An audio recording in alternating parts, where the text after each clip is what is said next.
하나님이 일으키실 바벨론이라고 하는 제국은 두렵고 무섭고 그리고 아무것도 봐주지 않는 정말 무시무시한 육지의 쓰나미 같은 인생들이었습니다. 조공을 받으려고 하는 것도 아니고 식민 지배를 목적하는 것도 아니고 그저 죽이고 남은 자들을 포로로 끌고 오는데 어느 정도로 끌고 오는가? 사람을 사로잡아 모으기를 모래같이 많이 할 것이요, 이렇게 말하고 있습니다. 그래도 죽이지 않고 포로로 끌어온다고 그러면 조금 사람들이 인권적이라는 생각이 들지 않습니까? 그렇지 않습니다. 어떻게 끌어오냐면 가족을 죽일 사람은 죽여버리고 애들, 젊은 사람들, 쓸만한 몇 사람만 데려오는 겁니다. 가족이 해체되는 것만큼 비극이 없어요.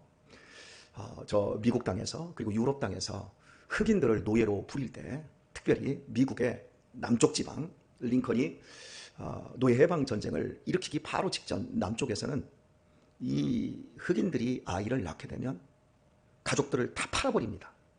그래서 가족이 다 해체돼 버리는 거예요. 짐승처럼 다 취급했어요. 너무나도 비인권적이었죠. 그걸 이제 톰 소요의 몸이라고 하는 그 시대 베스트셀러되는 책을 쓰고 흑인들도 사람이라는 것을 각성을 시키는 거예요. 바벨론은 사람들을 처참하게 죽였습니다.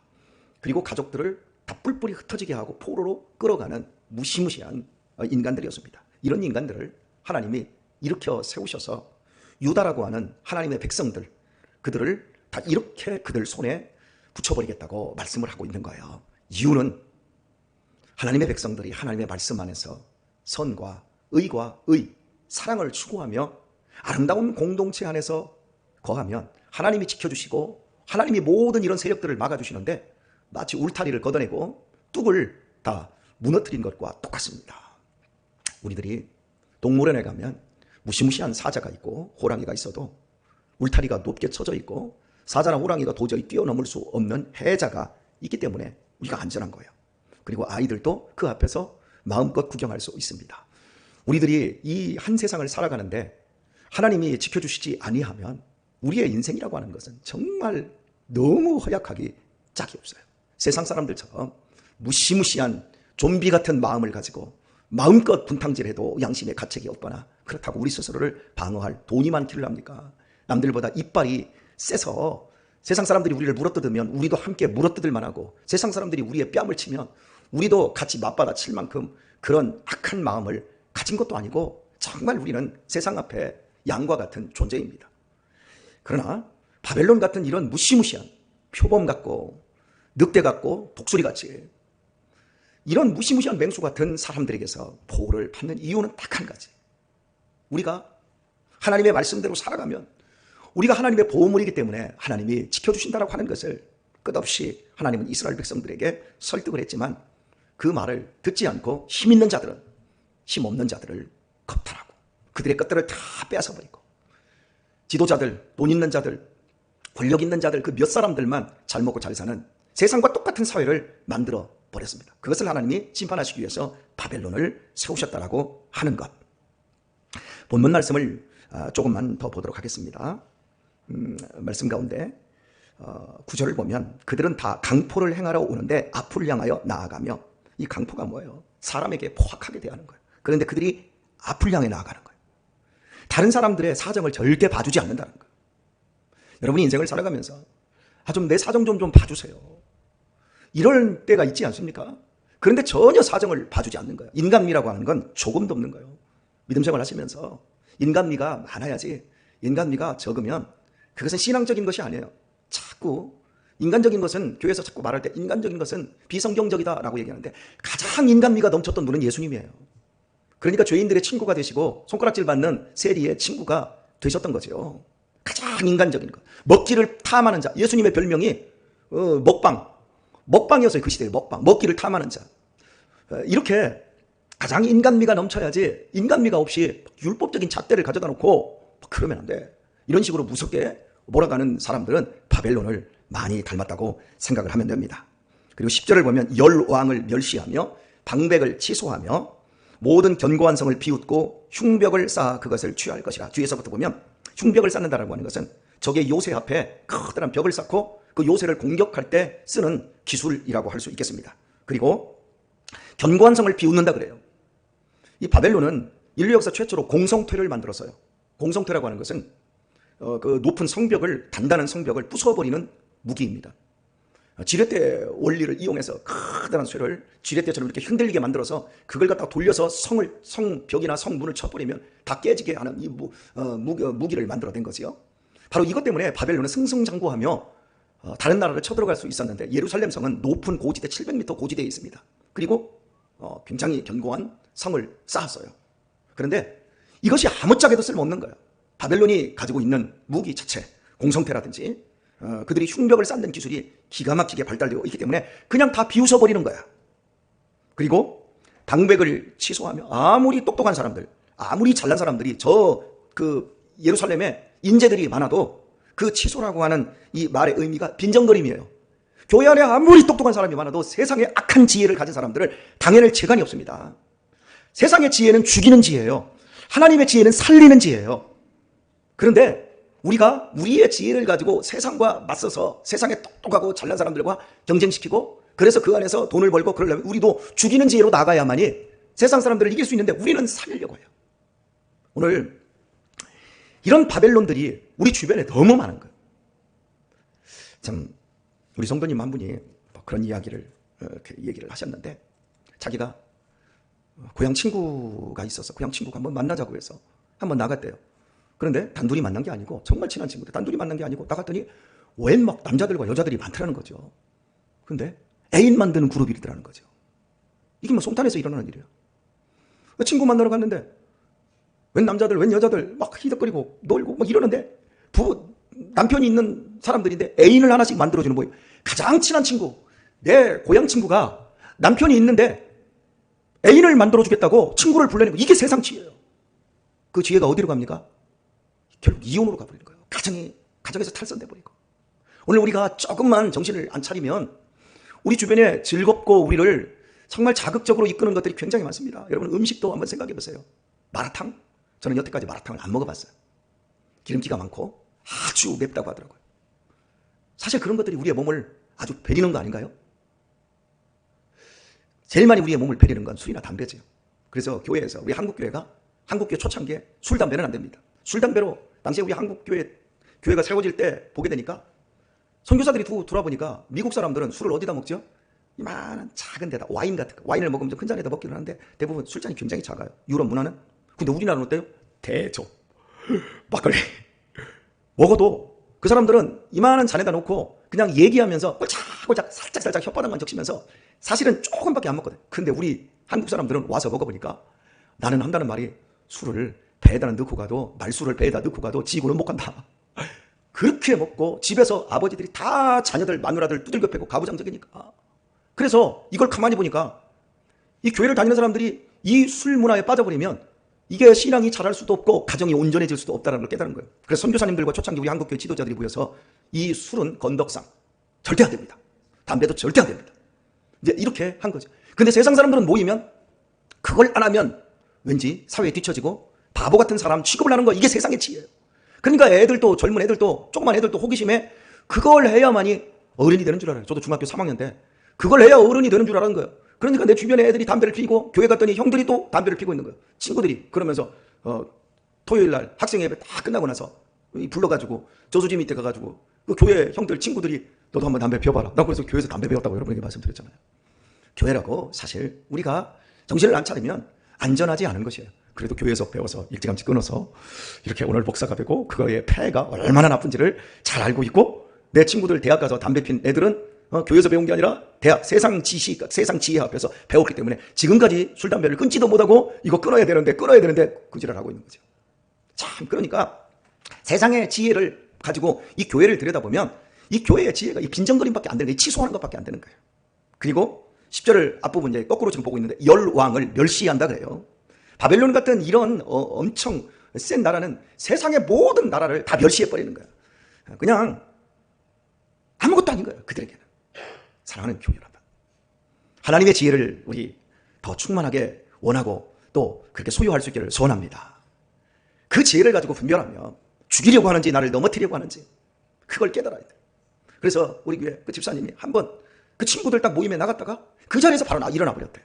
그리고 다시는 그 친구하고 연락을 안 하게 되었다. 참 그 얘기를 하는데 막 가슴이 쓰러지더라고요. 왜냐면 그때 이게 웬 떡이야? 그 나도 한번 해볼까? 뭐 안 들키면 되지? 세상은 안 들키면 되는 거야.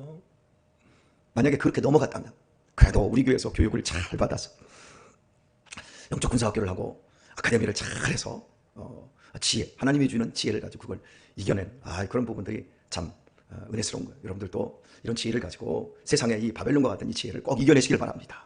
오늘 세상이 너무 악해. 제가 제 아내한테 어제 그런 얘기를 해줬어요.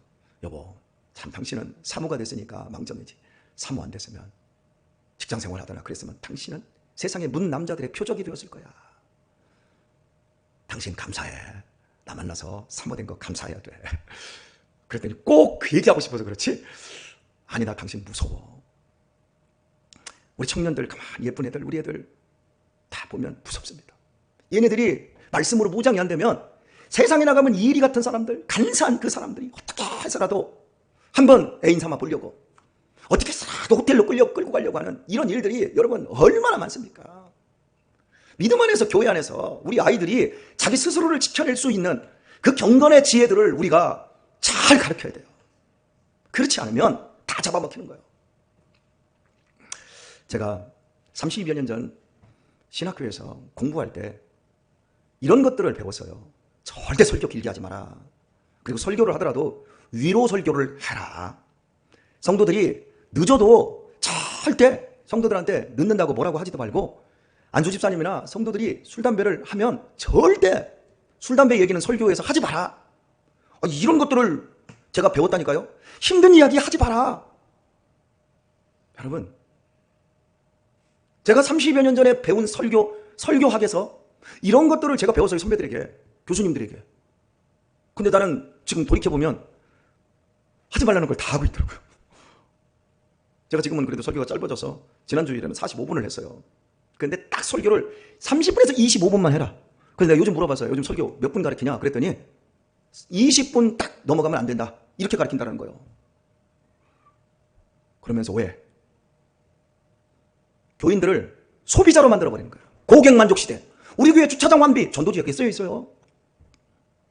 그리고 한 10년 전쯤인가요?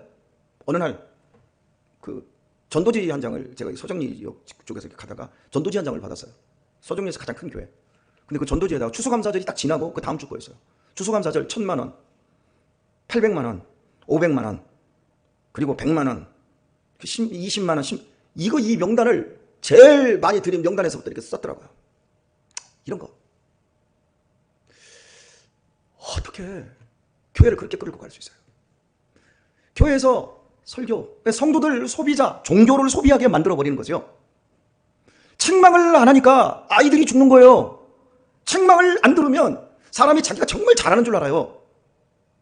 집에 아주 엄마고, 그리고 단호한 아버지, 이 역할을 잘 못해주면 아이들은 그냥 물러 터져버리는 거예요. 단호하고 엄할 때는 엄해야죠.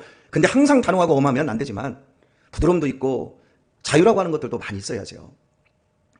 세상의 지혜를 당하기 위해서 교회가 해야 될 그 진정한 훈련, 연습, 이런 부분들에 대해서 교회가 깨어 있어야 돼요. 제 설교가 신학교에 우리 교수님들이 하라는 식으로 제가 안 해서 그런지 인터넷에 제가 설교를 올려보니까 초창기에는 설교들을 많이 듣고 막 조회수도 막 엄청나게 올라가고 막 매일같이 막 2명, 3명씩 새로운 구독자들이 늘더라고요. 그러더니 400명 가까이 다 가더니 안 늘어. 대중적이지 못한 거죠. 저는 상관없어요. 대중적이지 않아도. 제 설교는 제가 여러분들을 위해서 설교하는 겁니다. 제 설교를 듣고 새벽마다 이렇게 나와서 설교 듣는 여러분들이 오늘 하루를 살아가는데 바벨론을 이겨낼 수 있는 지혜를 얻으면 저는 그것으로 만족합니다. 제가 어떻게 나하고 안면도 모르고 그들이 누구인지도 모르는 불특정 다수의 그 사람들이 어떻게 제 설교와 제 어떤 신앙의 어떤 인격이라든지 영성을 그들이 알겠어요? 여러분은 아시죠? 몰라요? 여러분은 아시잖아요. 제가 왜 그러는지. 우리 자녀들에게 고객이 되는 교회가 아니라 우리 자녀들에게 생명의 원천이 되는 교회를 우리가 만들어야 될 줄 믿습니다.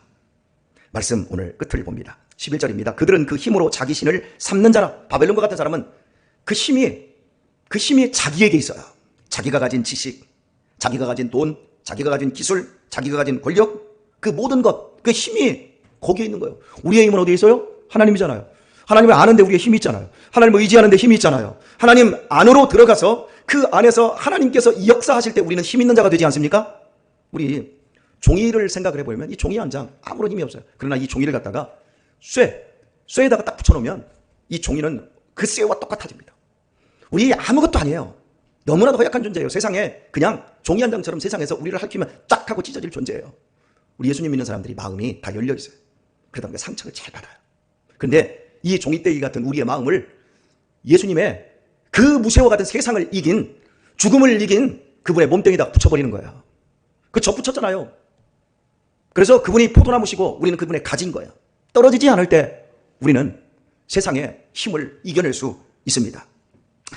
마지막을 보면 이에 바람같이 급히 지나치게 행하여 득죄하리라 말씀하고 있습니다.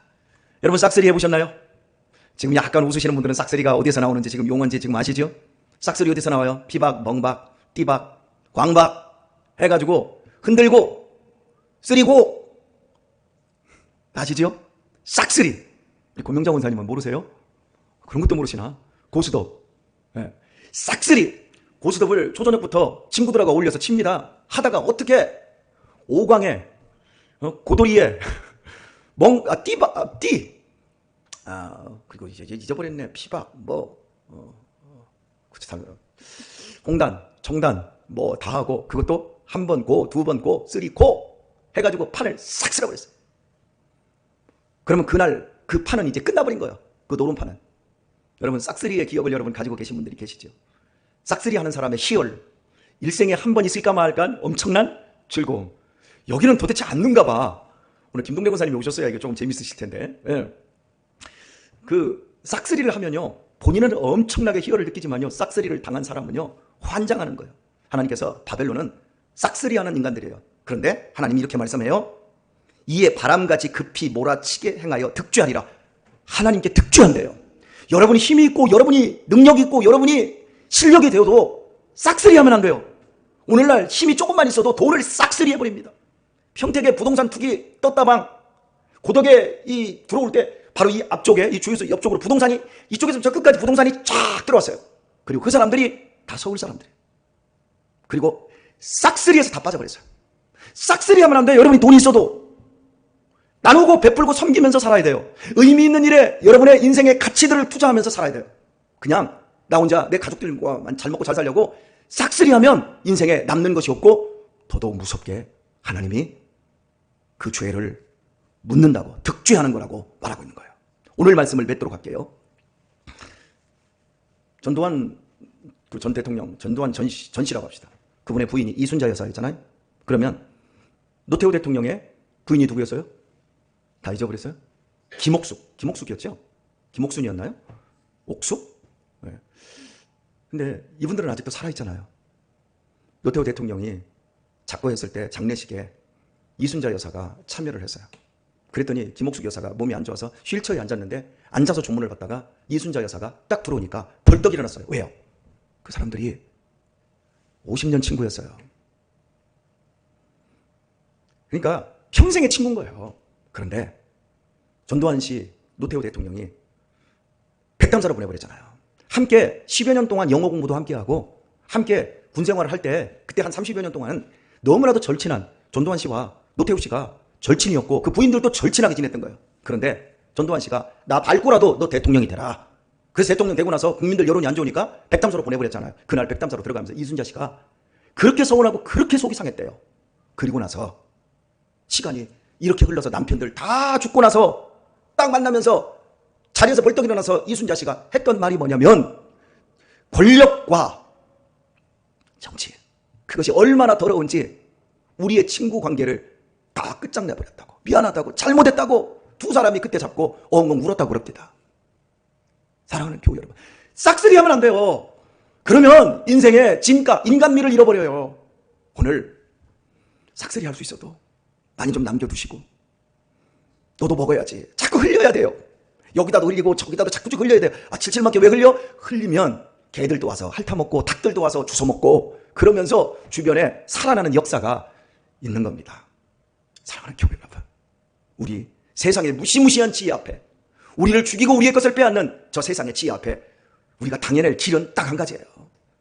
살리는 지식인 예수님을 붙잡고 싹쓸이판에서 싹쓸이 할 수 있어도 싹쓸이를 안 하고 자꾸 울리는 거예요. 싹쓸이 할 때 쓰리고까지 나가는데 마지막에 내가 죽어주는 거예요.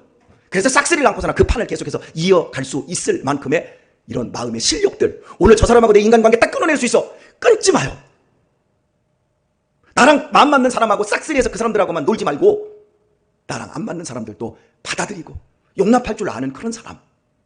그렇게 우리 서로 살아갈 때 세상을 이기는 교회의 공동체가 될 것이고 우리의 삶은 밝고 아름답고 행복할 것이며 오늘 이 하루도 여러분 싹쓸이하는 이 바벨론 세상 한가운데서 예수님과 함께 농밀하게 연합되셔서 그분의 보호와 그분의 축복하심 속에서 승리할 수 있기를 예수님의 이름으로 축원합니다.